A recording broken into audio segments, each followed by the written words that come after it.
So we have Tom Helwig back. Tom is... I have his intro, by the way. His intro music. Yeah. All right, there we go. That's perfect. Tom is known for his perspective on what's happening in both the Russia and Ukraine front and in the Middle East. Tom was stationed for 9 years. He worked over there as a contractor in the UAE. And with this latest issue, this conflict we have with Iran, Tom has a lot of friends calling in, telling him what's going on, boots on the ground type of thing. UAE has been subject to bombing, and, what allies Iran had, I think, is quickly eroding as they're dropping bombs on places like Qatar and UAE and others. So, Tom, with that, take it away. Well, lots to talk about here. We've decided to finally go over and take a positive step over there in Iran. And it's easy to look at this and say, well, I guess we just went down to Staples and got that red button that said that was easy.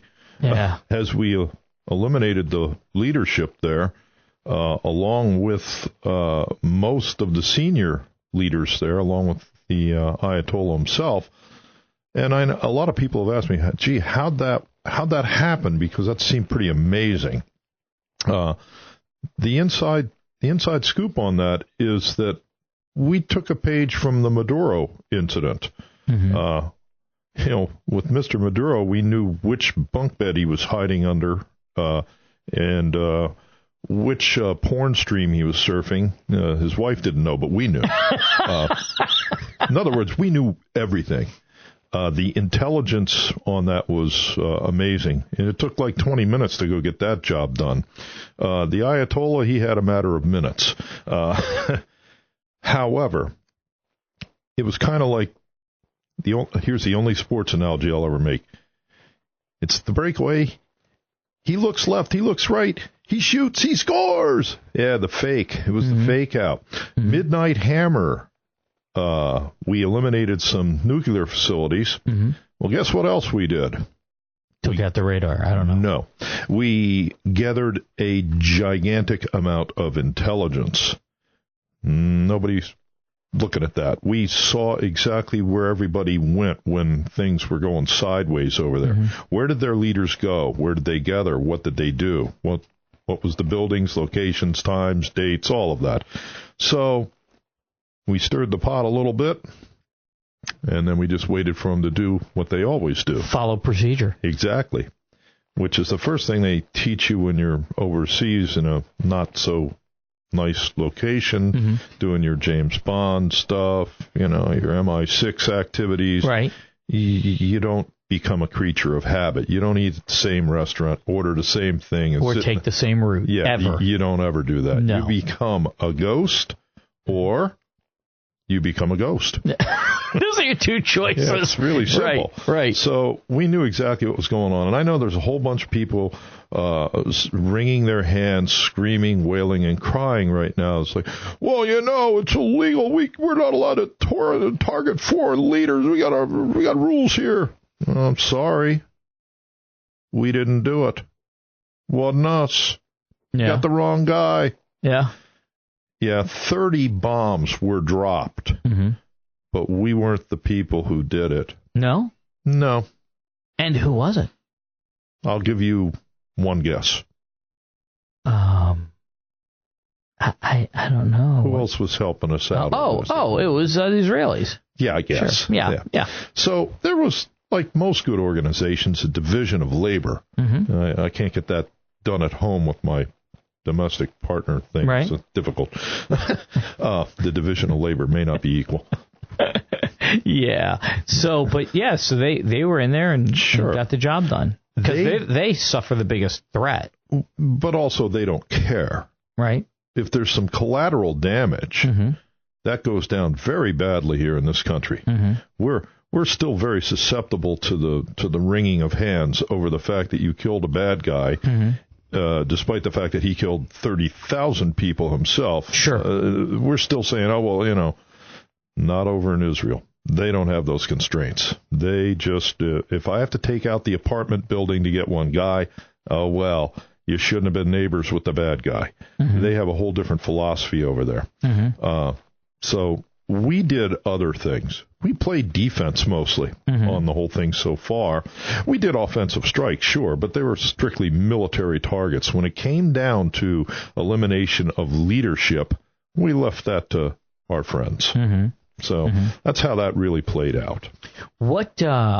So you were in the UAE for 9 years. 10. 10 years. Abu Dhabi, you worked on a military base. Actually, it's funny because years later I introduced you to a friend of mine whose father worked on the same base that doesn't exist. So that's right. And full of all sorts of people that aren't there. That's right. Doing things that nobody sees.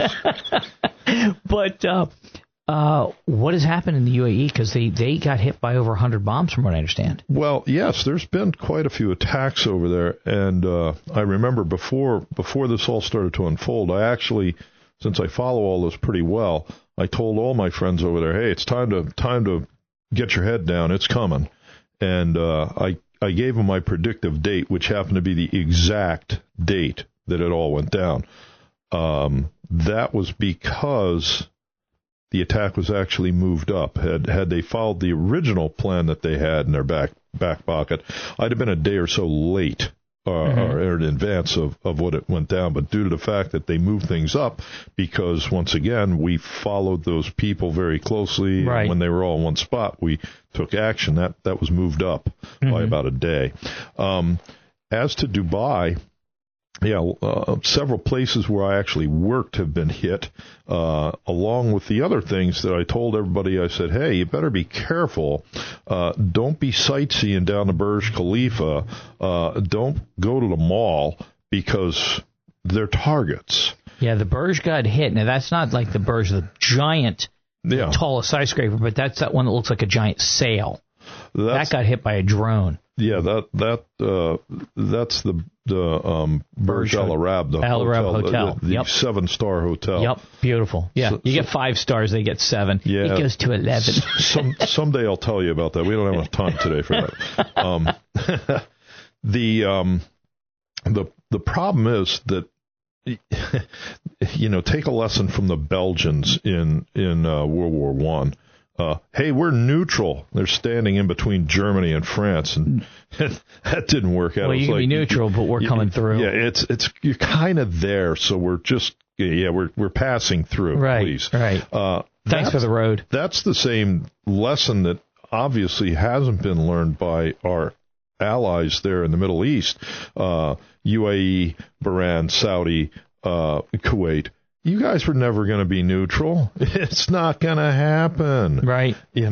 And Iran acted exactly as all totalitarian states always do when you get to a position of asymmetric war. You become a terrorist because that's all you've got left in your kit bag. Right. So, yeah, is it a surprise that they did things to terrorize the local civilian population? Absolutely not. We can move right into Ukraine with that. Maybe take a lesson from the fact that they've had 4+ years now of being terrorized daily and nightly with attacks on civilian infrastructure and civilian living quarters. In fact, there was a large rally down in Philadelphia yesterday. I broke my own rule, which was never go into large gatherings when there are bad things happening, because those large gatherings are vulnerable places for terrorist attacks. There was a terrorist attack. We've already figured that out. It's not good to go drinking down in Austin, Texas at the local saloon. That's what they call the bar down there. We're sophisticated up here in PA. We call it a cocktail lounge. Down there, it's the saloon. Right. Well, big surprise. Yosemite Sam came in with his pistols and started whacking people. Dressed up that said property of Allah. Yes, and other things. That's a dead giveaway. Yeah, that and the T-shirt that was the Iranian flag. Yeah, that kind of. Now, what I'm saying on that, by the way, for anybody out there, is that you got to exercise caution. Not saying he's a terrorist, just saying he's dressing as one that might do that. You have to have caution, which takes me back to my friend who was in Vietnam, and he saw some unsavory guys coming into a Vietnamese bar where him and his 3 friends were, and he always sat with his face towards the door. He saw them walked in, and they were a little out of place, although they had the same facial structure as the locals that were running the bar, and he heard the grenade hit the ground, and he said, "Grenade," and he went right out through the kitchen door. His 3 friends didn't make it. Yeah, you have to be alert when things are not going right, or else you're the victim. That's right. I'd rather be the guy with the grieving problem of my friends are gone. Right, than be one of those people. Yeah, I mean, there's not a lot of choices here. Right. You're either one of the victims or one of the survivors. Mm-hmm. I'd rather deal with survivor's guilt personally. Mm-hmm. I am selfish. Yep. Might get back to that domestic thing. I don't know. Don't ever let it be said otherwise about you, Tom. Yeah. A few other things that have happened is that Ukraine is starting not only to hold ground, but to take ground back. Mm-hmm. And that's largely been due to an implementation of an agreement between the Trump administration and Mark Rutte, the head of NATO, mm-hmm. wherein we have what's called the Pearls Initiative, which is priority for Ukraine on weapons. We have them here on the shelf, and anybody who understands anything about military procurement understands that that's a multi-year process just to talk about it. Sure. And when you need bullets up at the front today, can't talk about that's not going to be good. Mm-hmm. You're going to have to get something off the shelf and get it shipped overnight, maybe FedEx. Mm-hmm. The Pearl Initiative actually does that. It allows our European partners and others, to include Japan, and I believe now South Korea is going to get involved in that, and a few mm-hmm. others. Australia is already involved, to supply cash to buy U.S. weaponry that it's already sitting in a warehouse on the mm-hmm. shelf and get it delivered to Ukraine ASAP. And that's been a very important game changer in both missile defense, which is something perhaps we might have partnered with the Ukrainians a little more. To go back the other way now, it isn't like we didn't get our hair mussed over there in the Gulf. We've suffered actual casualties. We have 3 known casualties, and I'm looking at data now that says the possibility of an F-15 was shot down. Not sure, haven't confirmed that yet. I don't like to it's a lucky shot if they got it. Well, yes and no. They have Russian anti-air defense, which mm-hmm. is proven very ineffective in mm-hmm. most cases, but not totally ineffective. No, I agree. The missile strikes have been actually effective in some areas. We have an airbase army up in northern Iraq still. Most people don't know about that, but we do. Up there called Erbil. It's up in the Kurdish region. And they got whacked pretty hard. Kuwait was whacked. A couple of the bases I was at in the UAE got hit. Mm-hmm. There are going to be casualties. And the problem is that even though you've got some really spectacular equipment for shooting down drones and missiles, the major deal is the swarm. You've got, let's say, 100 anti-drone missiles ready to go. Yep, swarm technology. Well, I just put in 200 drones, and you're 100 on the minus side. Mm-hmm. The Ukrainians have figured out how to deal with this more so than anyone else because they've got well over 1,000 days of practice on this mm-hmm. from drone swarms, missile swarms, and things like that. So it's interesting. This will not be a very clean operation in some aspects because you just can't stop at all. Right. But you need to you put your best foot forward, and that's why the Ukrainians actually have that technology. And it's not strictly technology; it's implementation. What's your policy and procedure on this stuff? Mm-hmm. How do you actually do the war fighting itself? And that's what they have figured out through a lot of blood on their own. Mm-hmm. The Russians, on the other hand, are not falling asleep either. They have their sources and their methodologies that have, in some ways, been productive. The hammer bombs, the glide bombs, mm-hmm. were during last summer, the big way that they were making progress on the front line. Ukrainians now are being supplied with that type of weaponry, JDAMs in the case of U.S. supplied stuff, and also give a shout out to France. Good on you. They stepped up and they have their AASM hammer bombs, which are effectively 500,000, 2,000 pound glide bombs that are now fitted to F-16s, Mirage 2000s, and old MiG-29s that the Ukrainian Air Force is now using on the front to push back the other way, and they're actually gaining some territory. The other thing that you see is there's been indigenous growth of effectively cruise missiles by Ukraine. They now have their own cruise missiles, and I kid you not, they have one which has really become effective called the Flamingo, and it's actually painted pink. Nice. I swear. Nice. And you're looking at like 1,000-mile type range with 2,200 pound warheads. I mean, that's actually a much larger warhead than our Tomahawk cruise missiles. Mm-hmm. The circle of probability of error is a little bit less precise. Our Tomahawks can essentially pick out a small bathroom window and go through them at 1,000+ miles. Yeah. After they fly around it a few times. Oh, yeah. Well, that's another thing. We're seeing weaponry coming out in the Gulf conflict now, wherein, wow, check that out. The cruise missiles that we're launching used to be white. Now they're black.